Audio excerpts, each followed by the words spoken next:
अस्सलाम वालेकुम स्टूडेंट्स। आज हम जनरल वेव प्रॉपर्टीज यूनिट 10 के न्यूमेरिकल्स करने वाले हैं। न्यूमेरिकल जो है वो बुक के पेज नंबर 20 में इसका क्वेश्चन जो है वो आप मेंशन किया हुआ है। आप लोग बुक निकाल लें ताकि आप लोग न्यूमेरिकल का क्वेश्चन लिख सकें, क्योंकि मैं यहाँ पर डायरेक्टली जो है डेटा से स्टार्ट करूँगी। ठीक है। अच्छा, पहला सवाल जो है उसमें कहा गया है what is the wave length of radio wave.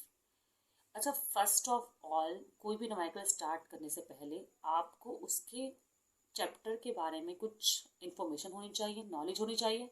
उसके अलावा कुछ इम्पॉर्टेंट फार्मूलाज का आपको पता होना चाहिए कि कौन कौन से फार्मूलाज इस चैप्टर में यूज़ होने वाले हैं। तो पहले हम उसको डिस्कस कर लेते हैं। अस्सलाम वालेकुम। आपके सामने अब जो पहले नज़र आ रहा है वो फार्मूला नज़र आ रहा है, यूनिट 10 के फार्मूलाज। सबसे पहले जो फॉर्मूला यहाँ पर लिखा हुआ है वो है v is equal to F lambda. Lambda यहाँ पर सिंबल है वेव लेंथ का। वेव लेंथ क्या होती है मैं अपनी पिछली वीडियो में इसको एक्सप्लेन कर चुकी हूँ। फ्रीक्वेंसी फ्रीक्वेंसी होती है एक कंप्लीट राउंड ट्रिप में जो मतलब एक सेकंड में जितने राउंड ट्रिप होते हैं वो फ्रिक्वेंसी कहलाती है। ठीक है। अच्छा, टाइम पीरियड क्या होता है? टाइम पीरियड होता है एक कंप्लीट राउंड ट्रिप एक सेकंड में मुकम्मल होना। ठीक है। अच्छा, अब यहाँ पर जो फॉर्मूला है वो है पेंडुलम का। पेंडुलम के फॉर्मूले में क्या लिखा हुआ है? Time period. अच्छा, ये वाला टाइम पीरियड का फॉर्मूला भी लगा सकते हैं पेंडुलम में। अगर फ्रिक्वेंसी निकाल कर कुछ जिक्र किया हुआ हो तो हम ये वाला फॉर्मूला भी यूज़ कर सकते हैं। पाई जो है वो कांस्टेंट वैल्यू है, अब तक आप लोग पढ़ते आ चुके हैं, 3.14 होती है। एल यहाँ पर लेंथ है, जी यहाँ पर ग्रेविटेशन एक्सेलरेशन है। अच्छा, आप लोग को फॉर्मूला पता होने के साथ साथ यूनिट्स भी पता होने चाहिए। जैसे वेव लेंथ का यूनिट होता है मीटर, स्टैंडर्ड बता रही हूँ, सेंटीमीटर होगा तो हमें कन्वर्ट करना पड़ेगा। स्पीड का यूनिट होता है मीटर पर सेकंड, ये स्टैंडर्ड है। ठीक है, आपको पता है एम सिस्टम फॉलो करता है फिजिक्स। अच्छा, एफ जो है वो है हर्ट्स। ठीक है, और इसके अलावा टाइम पीरियड का यूनिट है सेकंड।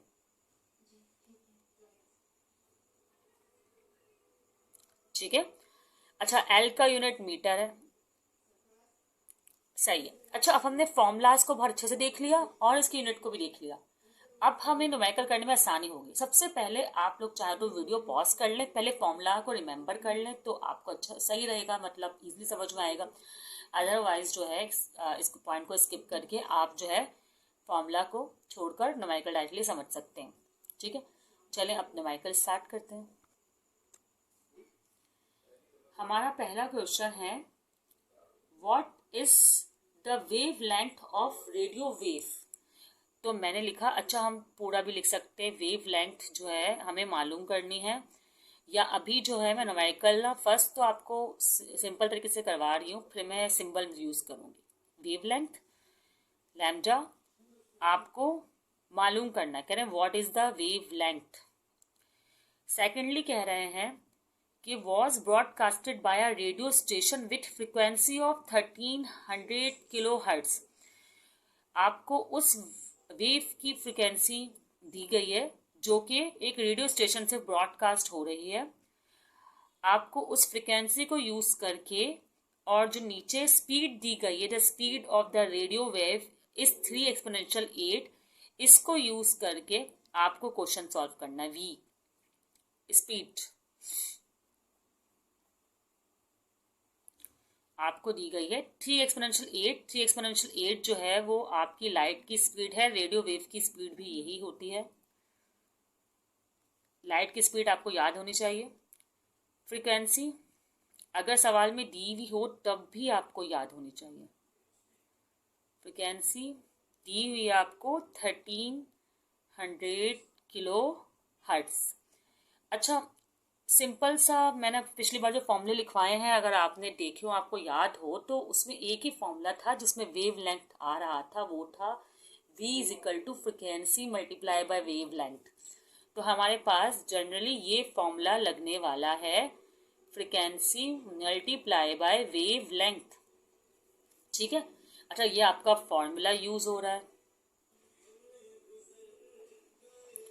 सही है, ठीक है। अच्छा, ये आपका फॉर्मूला यूज हो रहा है और आपके पास दोनों वैल्यूज दी हुई हैं इस फॉर्मूले में इस्तेमाल होने वाली, स्पीड भी और फ्रीक्वेंसी भी, तो आप इजिली वेवलेंथ निकाल सकते हैं। तो आप पहले फॉर्मूला को अरेंज कर लें। Lambda is equal to F upon V, ठीक है।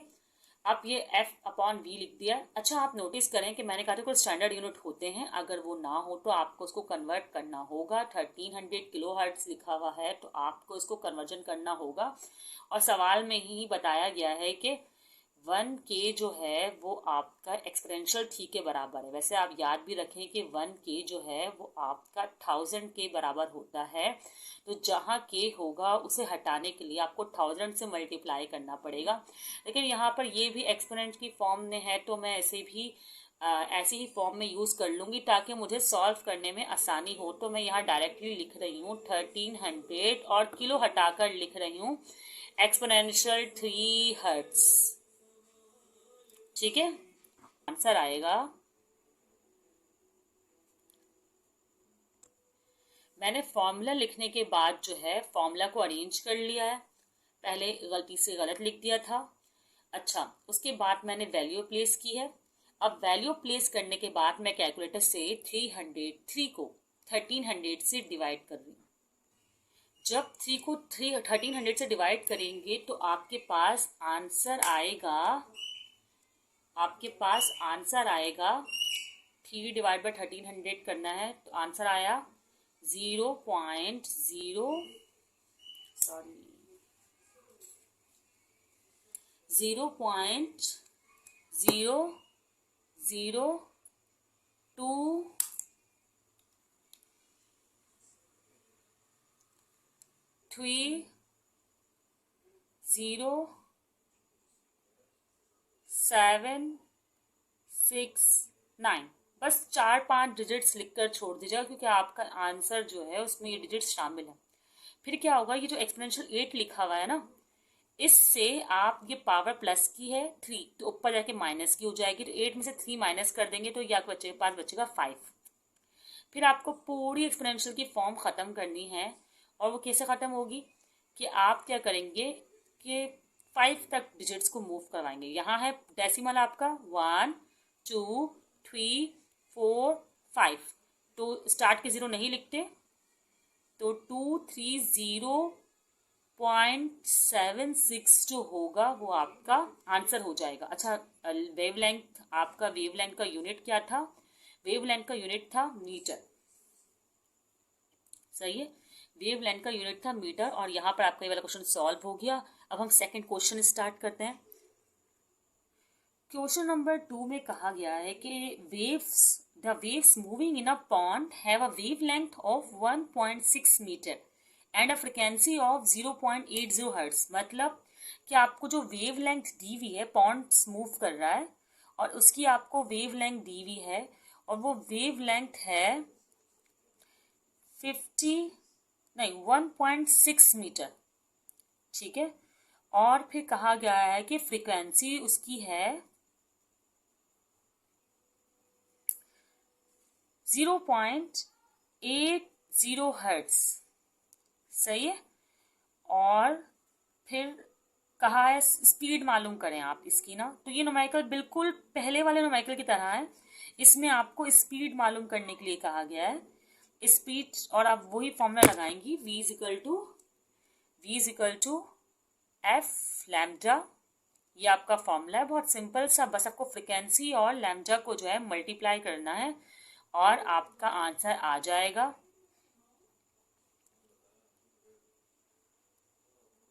सॉल्यूशन की हेडिंग डाल दें या फॉर्मूला के पर फॉर्मूला की हेडिंग डाल दें, इस तरह आप प्रेजेंटेशन दे सकते हैं।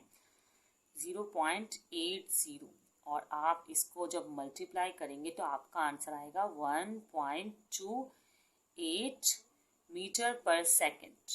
तो ये आपका दूसरा न्यूमेरिकल जो है वो कंप्लीट हो गया, जो कि बहुत इजी था, इसमें कन्वर्जन भी नहीं था। अब आप करेंगे प्रॉब्लम नंबर 3, सही। प्रॉब्लम नंबर 3 में क्या करना है आपको कहा गया है कि 50 waves pass through a point in the rope in 10 second. अच्छा, मैंने आपको कहा था कि number of waves in unit time is frequency, number of waves per unit time is frequency. तो मतलब ये इसमें से आप फ्रिक्वेंसी निकाल सकते हैं, लेकिन अभी आप पहले डाटा बनाएंगे और डाटा में आप वैसे ही वैल्यूज लिखेंगे जैसे आपको कहा गया है। नंबर ऑफ वेव्स निकालने को कहा गया, मतलब नंबर ऑफ वेव्स आपको दी हुई है ना, तो आप लिखेंगे नंबर ऑफ वेव्स जो कि आपको दी हुई है 50 वेव्स। आगे वेव्स नहीं लिखें क्योंकि आपने नंबर ऑफ वेव्स लिख दिया। अच्छा, लिख भी रहे तो कोई मसला नहीं है, ठीक है। फिर उसके बाद आपको दिया हुआ है कि ये 10 सेकेंड टाइम, तो ये टाइम पीरियड अभी नहीं है, ये नॉर्मल वाला टाइम है, स्मॉल टी है। अगर हम इसे दूसरे लफ्जों में कहें तो ये आपको दिया हुआ है 10 second, not a time period. Mix मत कीजिएगा नॉर्मल टाइम को टाइम पीरियड से। टाइम पीरियड है अलग चीज, ये number of waves per unit time frequency है, और time required to complete one round trip is या one vibration is time period.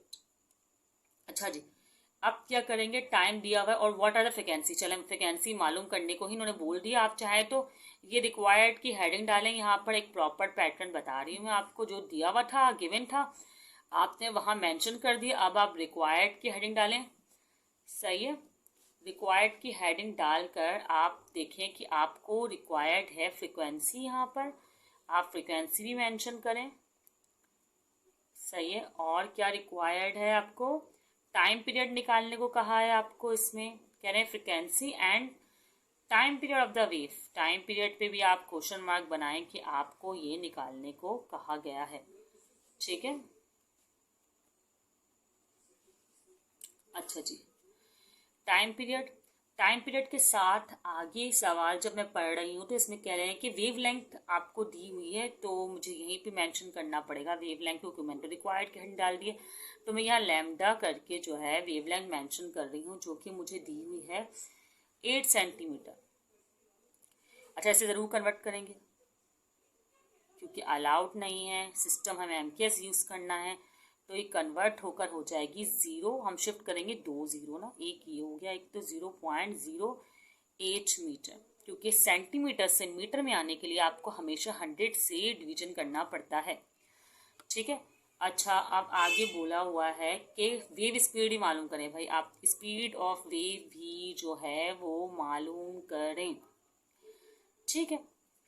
अच्छा, अब फ्रिक्वेंसी आपको निकालना आती है कि मैंने बोला था कि नंबर ऑफ वेव्स को आप टाइम से डिवाइड कर देंगे तो फ्रिक्वेंसी, क्योंकि इसकी डेफिनेशन का पार्ट है। तो आपने क्या करना है, सॉल्यूशन स्टार्ट करना है और फ्रिक्वेंसी निकालनी है। पहले फ्रिक्वेंसी के लिए आप बस नंबर ऑफ वेव्स को जो है वो डिवाइड करवा देंगी, ये करवा देंगे सब टाइम से, ठीक है। अब नंबर ऑफ वेव्स को टाइम से डिवाइड करवाना है, 50 डिवाइड बाय 10, तो हमारे पास फ्रिक्वेंसी आ जाएगी 5 हर्ट्स, ठीक है। दूसरी चीज़ है टाइम पीरियड निकालने, तो बहुत ही ईजी काम है। आपको करना क्या है कि T is equal to reciprocal of F का फॉर्मूला निकालना है कि रेसिप्रोकल ऑफ एफ होता है टाइम पीरियड, और 1 को आपने डिवीजन करवा देना है 5 से, तो आपका आंसर आ जाएगा जो कि होगा 0.2 सेकेंड। जब आप कैलकुलेटर से करेंगे तो ये आ गया आपका टाइम पीरियड। अच्छा, अब अगला पार्ट जो आपको बोला है वो स्पीड ऑफ वेव बोला है, तो आपके पास एफ है, सही है, और आपके पास टाइम पीरियड भी है। तो वी का फॉर्मूला जो होता है वो एफ फ्रिक्वेंसी और वेव लेंथ होता है। अच्छा, ठीक है।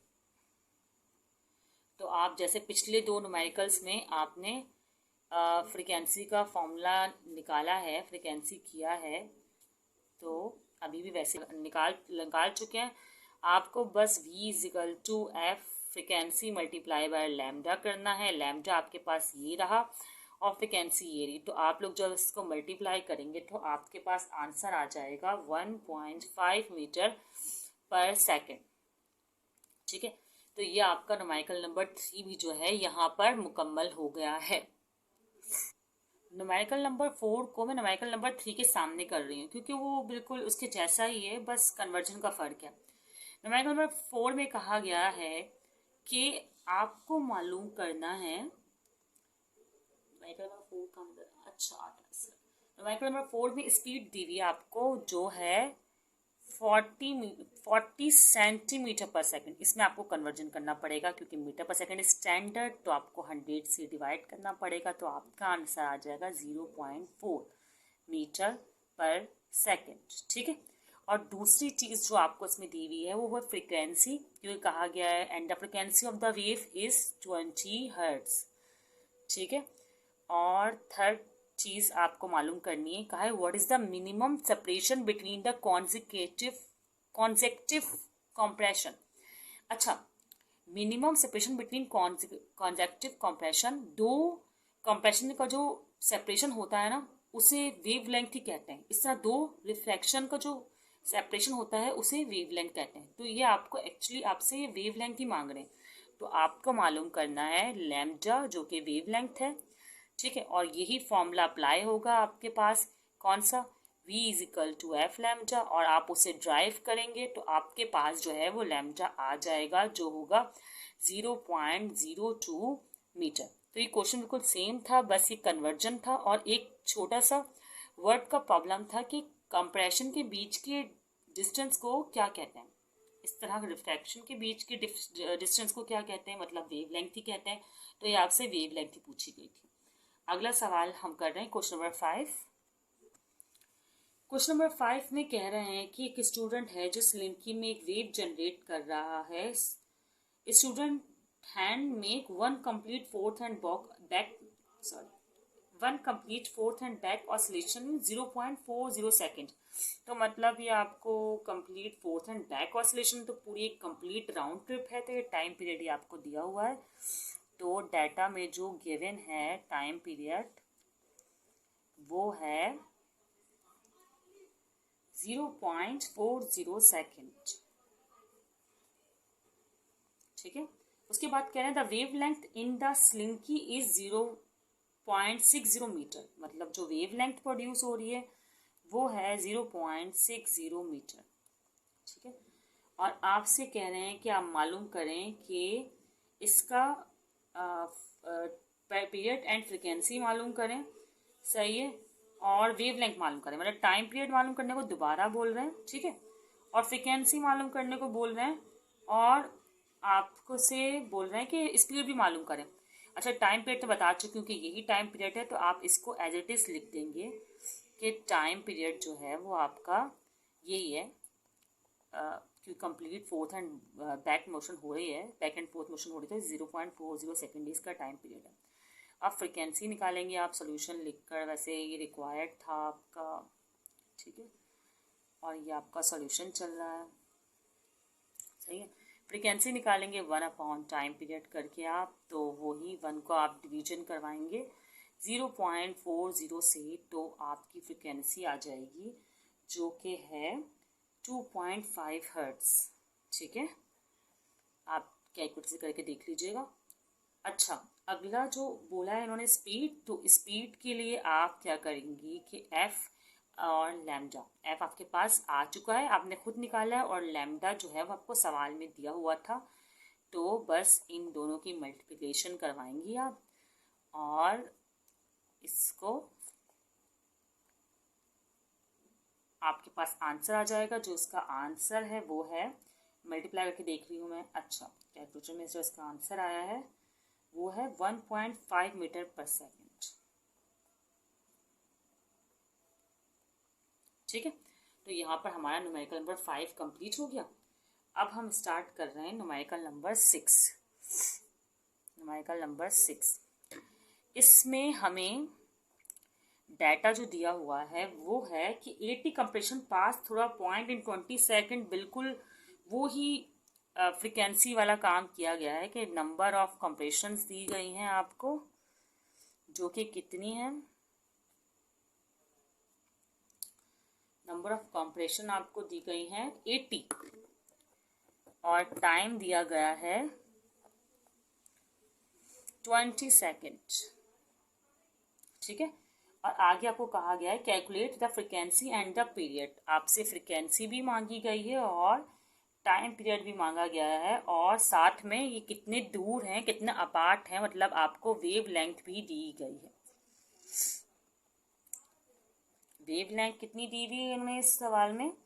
यहाँ लिखा है ना कि if two consecutive compressions are 8 centimetre apart, तो 8 सेंटीमीटर दी हुई है वेवलेंथ, जिसे आपको कन्वर्ट करके 100 से डिवीजन करके अब तक आपको याद हो गया होगा 0.08 मीटर करना है। ठीक है।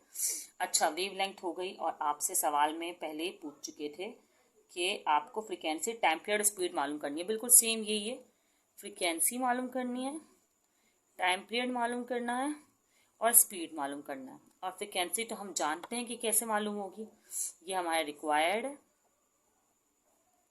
ठीक है, फ्रीक्वेंसी कैसे मालूम होगी आपको ठीक है। अब हम निकाल लेते frequency.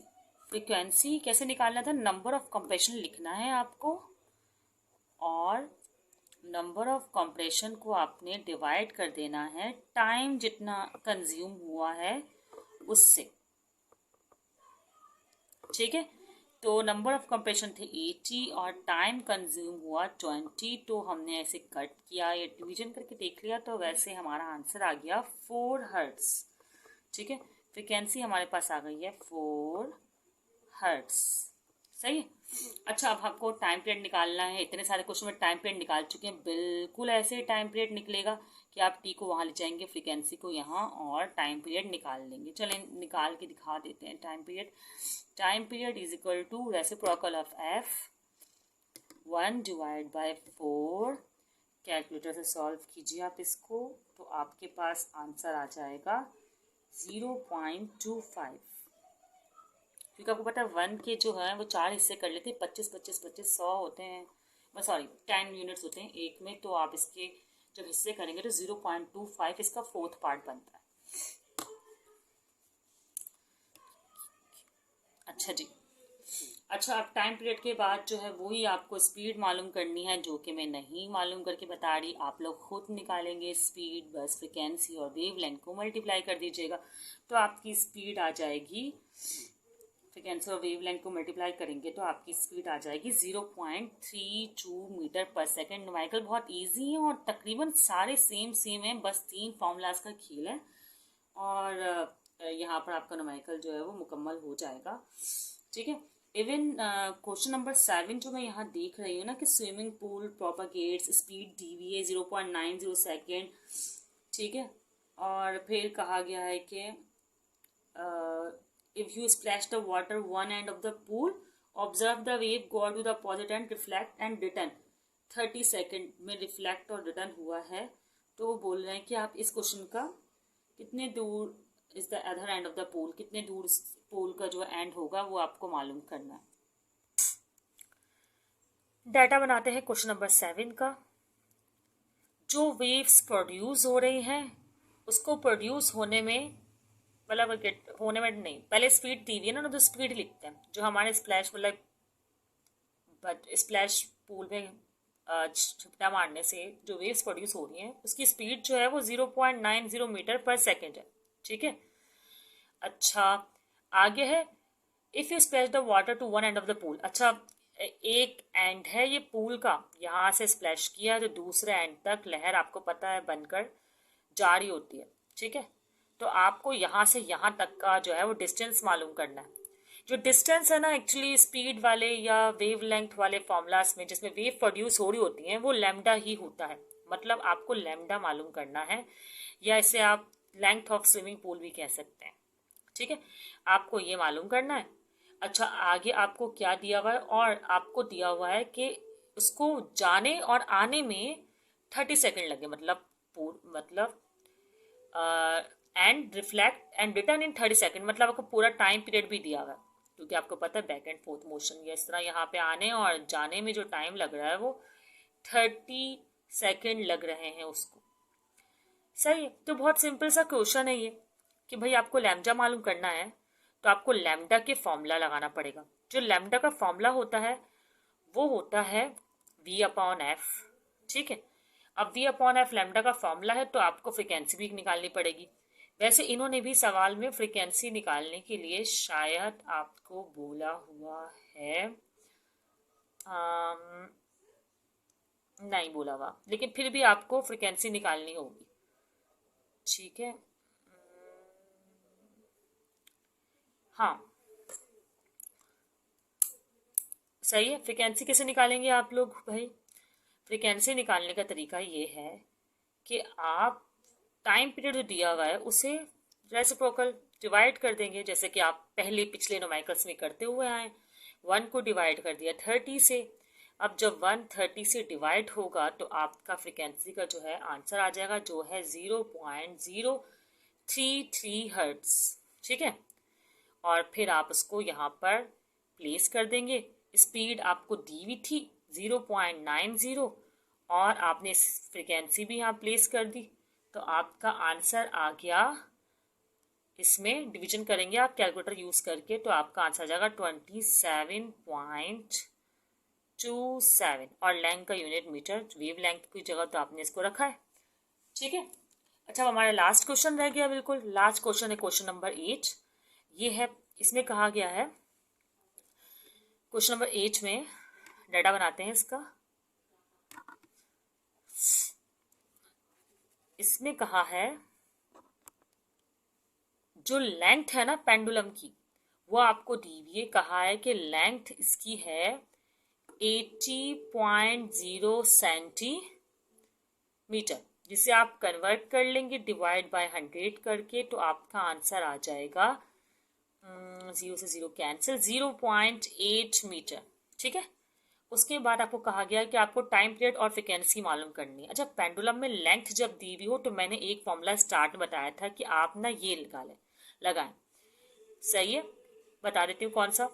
Time period is equal to 2 pi root L upon gravitational acceleration, मतलब लेंथ अपॉन ग्रेविटेशनल एक्सीलरेशन और रूट।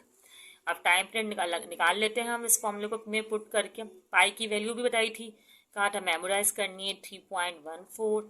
ठीक है, लेंथ जो है वो आपको यहाँ दी हुई है 0.8।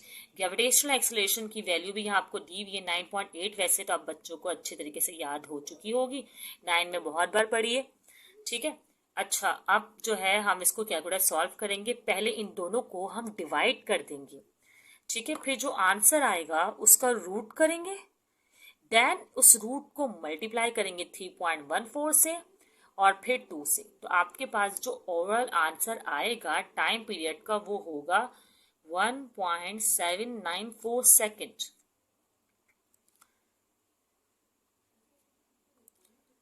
ठीक है, और फिर फ्रिक्वेंसी निकालना तो बहुत ही आसान है, सब अभी रिपीट कर सकते होंगे मेरे साथ कि frequency is the reciprocal of time period. और आपने फ्रिक्वेंसी को डिवाइड किया 1.794 से, तो आपके पास फ्रिक्वेंसी आ जाएगी।